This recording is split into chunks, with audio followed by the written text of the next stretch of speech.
365 digital کے ساتھ میں ہوں طارق خان، اور آج ہمارے ساتھ عمران خان کے میاں والی کے حلقے سے جو کامیاب امیدوار ہیں عمیر نیازی صاحب، وہ ہمارے ساتھ موجود ہیں۔ کچھ ان سے بات کرتے ہیں کہ اس وقت سیاسی پوزیشن جو ہے وہ کیا چل رہی ہے۔ عمیر صاحب تھوڑا سا ہمیں بتائیے کہ اس وقت جو سیاسی گرما گرمی ہے اس میں کچھ کمی آنے کی امید ہے؟ دیکھیں، کمی تو آ سکتی تھی کہ عمران خان نے 26 نومبر کے ایک دل خراش واقعے کے بعد اس پورے نظام کو ایک موقع دیا تھا، اور موقع اس طرح سے دیا کہ اپنی ایک مذاکراتی ٹیم بنائی اور مذاکراتی ٹیم کو مینڈیٹ دیا کہ آپ حکومت کے ساتھ بیٹھیں، انگیج کریں، اور یہ پہلی ایک فارمل انگیجمنٹ تھی۔ اور پھر آپ نے دیکھا کہ اس مذاکراتی عمل کو کس طرح سے حکومتی سائڈ نے نان سیریس لیا، کہ ہماری تیسری نشست کے بعد جب ہم نے فیصلہ کر لیا کہ ان کو ان رائٹنگ میں نکات دیں گے، تو انہوں نے کہا کہ یہ تو ہو ہی نہیں سکتا، یہ چارج شیٹ ہے، آپ نے جو ٹی او آرز بنائے ہیں ان کا کسی طرح سے ریلیونس نہیں ہے، مطلب اس طرح کی باتیں کی گئی، اور پھر الٹیمیٹلی آپ نے دیکھا وہ مذاکرات ختم ہو گئے۔ اب معاملات جدھر کھڑے ہیں، معاملات میرے خیال سے کافی گمبھیر ہو گئے، اور اس پولیٹیکل انسٹیبلٹی کی وجہ سے اکنامک انسٹیبلٹی اس ملک میں بڑھ رہی ہے، اور معاملات کسی طرف اس گورنمنٹ کے سنبھلتے نظر نہیں آ رہے۔ اچھا عمر صاحب، کیونکہ جو حکومت ہے وہ کہہ رہی تھی کہ ہم ان سے مذاکرات کرنا چاہ رہے ہیں، جب لاسٹ مذاکرات کے پہلے آپ نے اس جو مذاکرات ہیں اس سے دستبرداری کر لی کہ ہم نے نہیں شامل ہونا، تو وہ کہہ رہے تھے کہ ہم تو کچھ ان کے لیے لائے عمل لائے تھے، اگر آپ بیٹھتے تو وہ لائے عمل ضرور طے ہو جاتا کوئی نہ کوئی۔ دیکھیں، جب تیسری نشست ہوئی تھی، تیسری نشست میں ان کی ریکوائرمنٹ کے عین مطابق ہم نے ان رائٹنگ میں دے دیے ٹی او آرز بھی، اور 2 نکات بھی دے دیے کہ ہم کیا مانگ رہے ہیں، 9 مئی پہ کمیشن اور 26 نومبر کے واقعے پہ کمیشن، اور اس کے علاوہ اسیران کی رہائی۔ اس کے علاوہ پی ٹی آئی نے کوئی مطالبہ نہیں رکھا تھا۔ اب حکومتی سائڈ نے کیا کرنا تھا؟ چوتھی نشست کے لیے ضروری کیا تھا کہ 7 دن کے اندر اندر صرف خالی اس چیز کا عندیہ دیتے کہ کیا آپ کمیشن بنانے کی پوزیشن میں ہیں یا نہیں، ہاں یا نہ میں اس کا جواب دینا تھا۔ ان رائٹنگ تو انہوں نے کچھ کرنا ہی نہیں تھا، مگر 7 دن میں یہ وہ بھی جو ہے نا کمیونیکیٹ کرنے سے قاصر ہے، جس وجہ سے عمران خان صاحب نے یہ مذاکرات کال آف کیے۔ اچھا عمر صاحب، یہ بتائیے کہ سب سے بڑا جو الزام ہے وہ یہ ہے پی ٹی آئی پہ کہ وہ بیرونی ایجنڈے کو پروموٹ کر رہی ہے۔ دیکھیں، یہ تو الزام ادر وے راؤنڈ ہے۔ آپ نے خود دیکھا کہ 9 اپریل 2022 جب عمران خان کی حکومت گئی، وہ کس کے اشارے پہ گئی؟ کیا سائفر عمران خان نے لکھوایا تھا؟ کیا سائفر عمران خان کے لیے آیا تھا؟ اس میں صاف واضح ہے کہ ڈونلڈ لو کا میسیج کس کے لیے تھا، اور کہا گیا کہ عمران خان کو ہٹانا ہے۔ کیوں ہٹانا ہے؟ کیونکہ عمران خان کا رشیا جانا بہت ساری قوتوں کو ناگوار گزرا، اور آج تک اس چیز کا انہیں جو ہے احساس ہے۔ آپ اگر جو ولسن کا ابھی ریسنٹ لیٹر کو بھی اٹھا لیں، اس میں بھی اس نے اسی کا حوالہ دیا ہے کہ پیوٹن سے تعلقات عمران خان کے، تو یہ چیزیں ان کو کھٹکتی ہیں ویسٹ کو۔ اور کبھی بھی دیکھیں، عمران خان کی سیاست کا محور رہی ہے عوام۔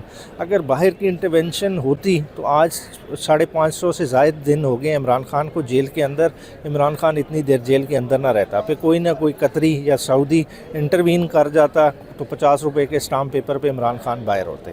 اچھا، کیا سمجھتے ہیں کہ عمران خان کے جو جیل میں ہیں اس کی مین وجہ جو پارٹی میں پارٹیشن ہے اور جو اختلافات ہیں وہ وجہ ہے؟ اچھا دیکھیں، یہ بڑا انٹرسٹنگ سوال ہے۔ دیکھیں، خان صاحب کے کیسز سارے پولیٹیکلی موٹیویٹڈ کیسز ہیں، اور پولیٹیکلی موٹیویٹڈ کیسز ایک سرٹن ٹائم لائن پہ جا کے ختم ہو جاتے ہیں۔ یہ پاکستان کی ہسٹری رہی ہے۔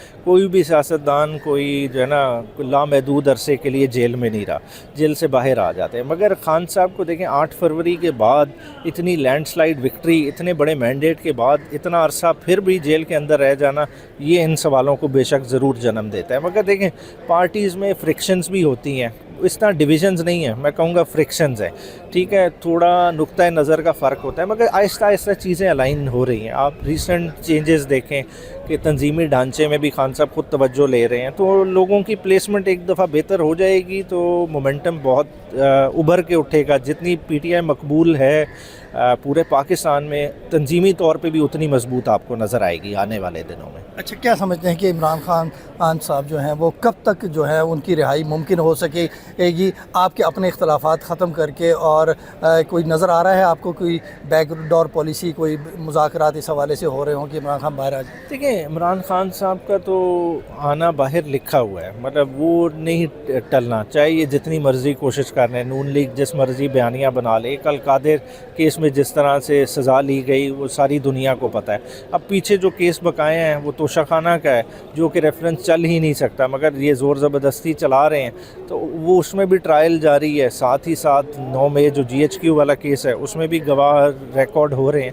تو زیادہ سے زیادہ کیا یہ 1.5-2 ماہ کے ٹرائلز ہیں، تو اس کے بعد ان کے پاس اور کچھ نہیں ہے عمران خان کو روکنے کے لیے. اچھا، پاکستان میں بہت بڑا ایونٹ ہونے جا رہا ہے، کرکٹ کی ٹیمیں جو ہیں وہ یہاں آ رہی ہیں اور آپ 8 فروری کو جو ہے وہ جلسہ کریں گے. حکومت نے اس کی اجازت بھی آپ کو نہیں دی. اس کی ڈیٹ آگے پیچھے نہیں ہو سکتی تاکہ یہ اتنا بڑا ایونٹ ہو جاتا، آپ احتجاج کسی اور دن کر لیتے؟ دیکھیں ہمارا سوابی میں تو جلسہ ہو رہا ہے، اور سوابی میں دیکھیں ہمارا نارتھ ریجن جو نارتھ پنجاب ہے جو 2 ڈویژن پہ مشتمل ہے، آپ کا راولپنڈی ڈویژن اور سرگودا ڈویژن، وہ تو جائے گا سوابی. باقی اگر لاہور کے جلسے کی اجازت نہ ملی تو پھر احتجاج ہے، اور احتجاج پھر یہ نہیں ہوگا کہ شیخو پورہ والے آ کے لاہور میں احتجاج کر رہے ہیں، پھر لاہور ہی کا احتجاج ہے. اور ظاہری بات ہے کرکٹ کا ایونٹ ہے، ہمیں بھی اس چیز کا احساس ہے. بڑے عرصے بعد ٹیمیں آئی ہیں، بڑا ایک خوش آئند بات ہے. تو کوئی لبرٹی چوک نہیں بند ہونے لگا، کوئی کرکٹ کو نہیں انشاءاللہ تعالیٰ کوئی نقصان پہنچنے لگا. باقی احتجاج ایک آئینی حق ہے اور آئینی لیمٹس میں رہ کے وہ کیا جائے گا. اچھا، ویسے بھی لاہور میں ہم نے دیکھا ہے کہ آپ نے جتنے اناؤنس کیے ہیں چند ایک میں لوگ کچھ نکلے ہیں اور ان کے خلاف بھی مقدمات ہوئے ہیں اور پھر ان کا پرسان حال کوئی نہیں رہا. 9 مئی کے بہت سارے لوگ ہیں، ان کا بھی یہی برا حال رہا. تو کیا پھر ایجیٹیشن ایک دفعہ اور یہ ورکر کے ساتھ وہی کچھ جو پہلے ہوا ہے وہی دوبارہ ہوگا؟ بے شک ورکروں کی قربانیوں کی لازوال داستان ہے، اور اس میں کسی طرح کا بھی ان کو دوش نہیں دیا جا سکتا. ہر کال اور ہر ایونٹ پہ ورکرز نکلے ہیں اور پرچے بھی ہیں، مگر پارٹی بھی اسی طرح فالو اپ کر رہی ہے. پارٹی کی تنظیمیں انہیں وکلا بھی پرووائڈ کر رہی ہیں. جہاں تک جو ہے ورکرز جو ان کی مالی پوزیشن کمزور ہے تو ان چیزوں کو بھی ٹیک ان ٹو اکاؤنٹ کر رہی ہے. تو ان چیزوں پہ بھی پارٹی بڑے تیزی سے کام کر رہی ہے. اچھا، میرے سے کیونکہ پیچھے آیا تھا کہ نواز شریف صاحب کی جو خاص طور پہ جب ان کو سزا ہوئی تو جو امریکن صدر ہیں وہ یہاں آئے اور واش روم میں جو ہے وہ ملاقات ہوئی چیف جسٹس سے. ان کو کہا کہ ان کو سزا نہ ہونے کی جو یقین دہانی کرائے گی وغیرہ، یہ کتاب آپ اس حوالے سے ہے. تو کیا کوئی اس قسم کی ملاقات واش روم والی